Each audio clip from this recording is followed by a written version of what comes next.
நடிகை KR விஜயா வரலாறு.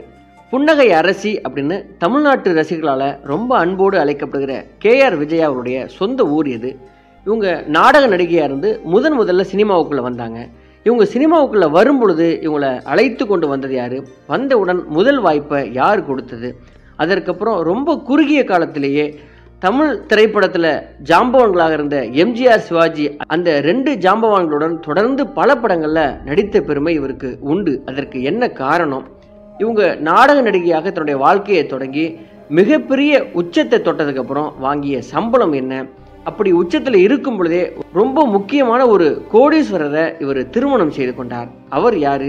இவங்க குடும்ப பின்னணி என்ன? இவங்களுடைய குழந்தைகள்லாம் யாரு? இப்படி KR விஜயா அவருடைய வாழ்க்கையில நிறைய சுவாரஸ்யமான விஷயங்கள் இருக்குது. அவை ஒவ்வொன்றாக நம்ம பார்க்கலாம். நீங்க சப்ஸ்கிரைப் பண்ணலாம். சப்ஸ்கிரைப் பண்ணிட்டு ஒரு லைக்கையும் போட்டுவாங்க.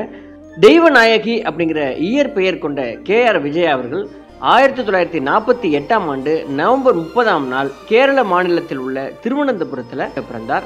KR விஜயாவின் தந்தை ராமச்சந்திரன் ஆந்திர பிரதேசத்தையும் தாயார் கல்யாணி கேரளாவையும் சேர்ந்தவர்கள். இவர் கேரளாவில் உள்ள திருச்சூர்ல தெய்வநாயகி அப்படிங்கிற இயற்பெயருடன் முதல் மகளாக பிறந்தார்.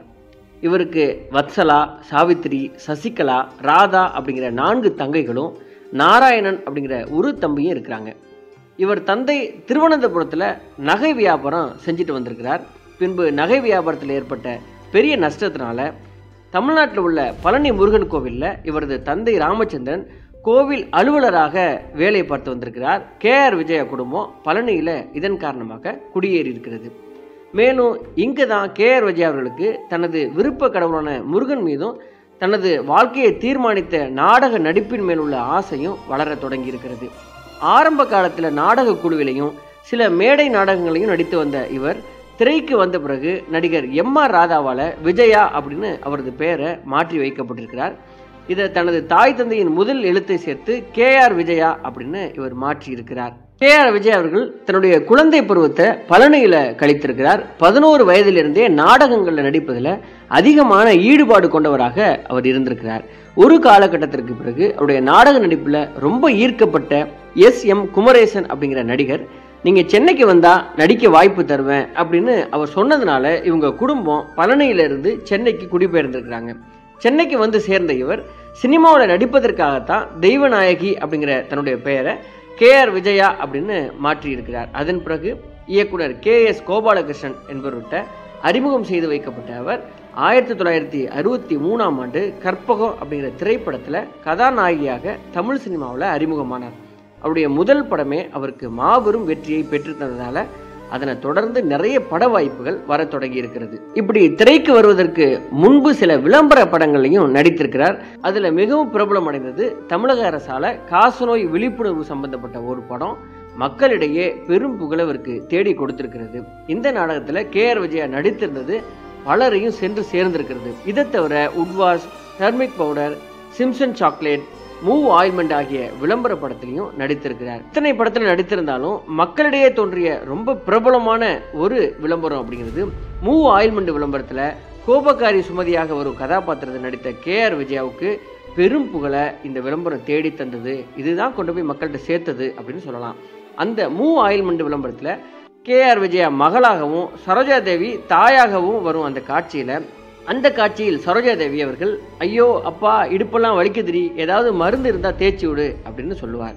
உடனே கோபக்காரி சுமதியாக வரும் KR விஜயா அவர்கள் மூவ் ஆயில்மெண்ட்டை வைத்து தனது அம்மாவான சரோஜா தேவி இடுப்பில் தேய்ச்சி விடும்போது கோபத்தில் ஓங்கி ஒரு குத்து விடுவார். உடனே சரோஜா தேவி, அப்பா ரொம்ப நல்லா இருக்குடி அப்படின்னு கூறியவுடன் அதில் KR விஜயா பேசும் வசனமான மூவ் ஆயில்மெண்ட் சூப்பர் மூமெண்ட் அப்படின்னு சொல்கிற அந்த வசனம் அப்போது பிரபலமான விளம்பரமாக பார்க்கப்பட்டது. ஒரு புலிராஜாவுக்கு எய்ட்ஸ் வருமா அப்படின்னு இந்த காலகட்டத்தில் விளம்பரமான அதை போலவே அந்த காலகட்டத்தில் இது பெரும் புகழை KR விஜயாவுக்கு கொண்டு வந்து சேர்த்திருக்கிறது.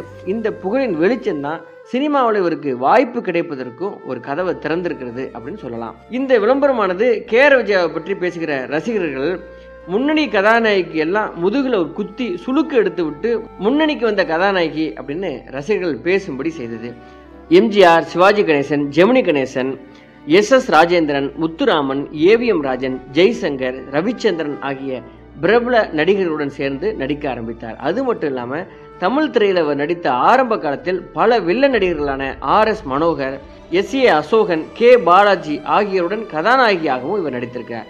பின்பு நகைச்சுவை நடிகர்களான நாகேஷ், தேங்காய் சீனிவாசன் ஆகியோருடனும் இணைந்து சில படங்களிலும் இவர் நடித்திருக்கிறார். தமிழ் திரையில் இவர் அறிமுகம் ஆனாலும் மலையாளம், தெலுங்கு, கன்னடம் படங்களையும் பல உச்ச நட்சத்திர நடிகர்களுடன் ஜோடியாக இணைந்து நடித்திருக்கிறார். தமிழில் விஜயபுரி வீரன் ஆனந்தன் முதல் LIC நரசிம்மன் வரை இணைந்து நடித்த நடிகை இவர். தற்போது பல சின்னத்திரை நாடகங்களையும் விளம்பரங்களையும் தொடர்ச்சியாக இவர் நடித்து வருகிறார்.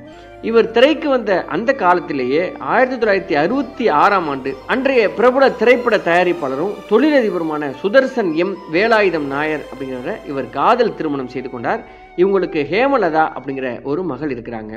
நடிகர் KR விஜயாவிற்கு தமிழ் திரையுலகில் முதல் முறையாக 1962ஆம் ஆண்டு சிவாஜி கணேசன் கதாநாயகனாக நடித்த சாண்டல்யனின் ஜீவபூமி அப்படிங்கிற படத்தில் நாகக்கன்னியாக நாகமாக மாறி இளவரசி கதாபாத்திரத்தில் நடித்த சரோஜா தேவியை சீண்டும் ஒரு நாகமாக KR விஜயா அவர்கள் நடித்திருப்பார். இதுவே அவர் தோன்றி நடித்த முதல் திரைப்படம் ஆகும். ஆனால் அந்த படம் வெளிவராமலேயே போனது. நான் ஆணையிட்டால் படத்தில் MGR அவர்கள் துப்பாக்கி சூட்டிற்கு பிறகும் நடித்திருந்தார். அந்த துப்பாக்கி சூட்ட படத்தின் கதையிலும் காட்சியாக்க விரும்பிய படத்தின் தயாரிப்பாளர் RM வீரப்பன் படத்தில் அந்த காட்சியில் MGR படத்தின் இறுதியில் போலீசாரிடமிருந்து தப்பி ஓடி வரும்போது MGRின் நெஞ்சை நோக்கி சுடுவதாக படமாக்கி வைத்திருந்தார். குண்டடிப்பட்டவுடன் KR விஜயாவிடம் வந்து குண்ட உடலிலிருந்து அவர் நீக்க சொல்வார்.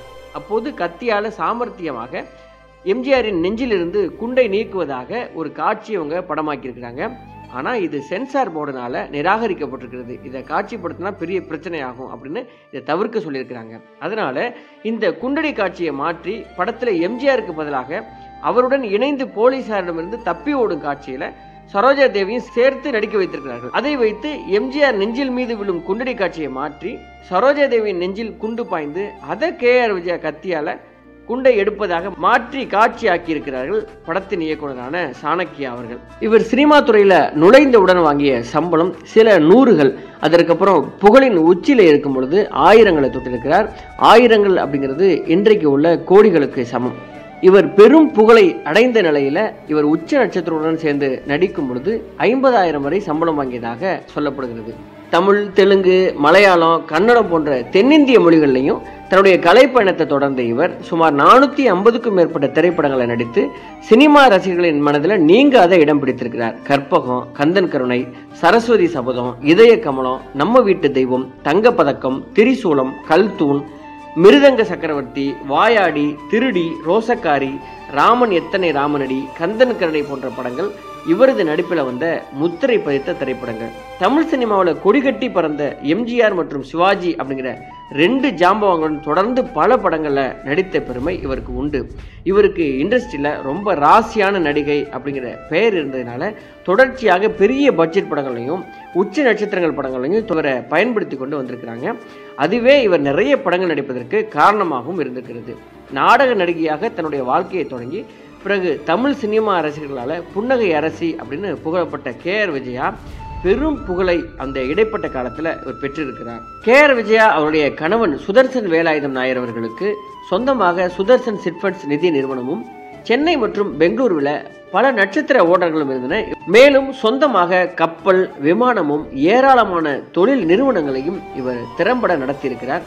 பெரும் கோடீஸ்வரர் என்றும் இவரை சொல்கிறார்கள். கணவருக்கு 3 மனைவிகள். இதுல 3வது மனைவி தான் KR விஜயா அவர்கள். சுதர்சன் வேலாயுதம் அவர்கள் 2016 இறந்திருக்கிறார். நடிகர் KR விஜயா அவர்கள் சுமார் 40 வருடங்களுக்கு மேலாக சினிமாவில் நடித்து வரும் இவர் இன்னும் எத்தனை ஆண்டுகள் கடந்தாலும் அவருடைய சிரிப்பு என்னும் மந்திர புன்னகையால ரசிகர்களின் நெஞ்சங்களை கட்டி போட்டுள்ளார் அப்படின்னு தான் நம்ம கூறணும். குறிப்பாக சொல்ல போனால் அவருடைய வசீகர புன்னகை ஆண்களை மட்டுமல்ல பெண்களையும் கவர்ந்தெழுக்கும் தன்மையுடையது. அவருடைய தாய்மொழி மலையாளம் அப்படின்னாலும் ரொம்ப அழகாக தமிழ் மொழி பேசி நடித்தவர். 1963ஆம் ஆண்டு தமிழ் சினிமாவில் கதாநாயகியாக தன்னுடைய கலையுலக வாழ்க்கையை தொடங்கி கிட்டத்தட்ட 450க்கும் மேற்பட்ட திரைப்படங்களில் நடித்துள்ள இவர் நீண்ட காலம் கதாநாயகியாகவே நடித்த பெருமைக்கு உரியவர். இன்னும் அவங்களுடைய சினிமா பயணம் தொடர்ந்து கொண்டே இருக்கிறது. இன்னும் வெகு காலம் இவங்க ரொம்ப ஆரோக்கியமாக இருந்து தன்னுடைய வெற்றி பயணத்தை தொடரணும் அப்படின்னு நம்ம வாழ்த்துவோம். இதுவே நடிகை KR விஜயா உடைய வாழ்க்கை வரலாறு. நன்றி, வணக்கம்.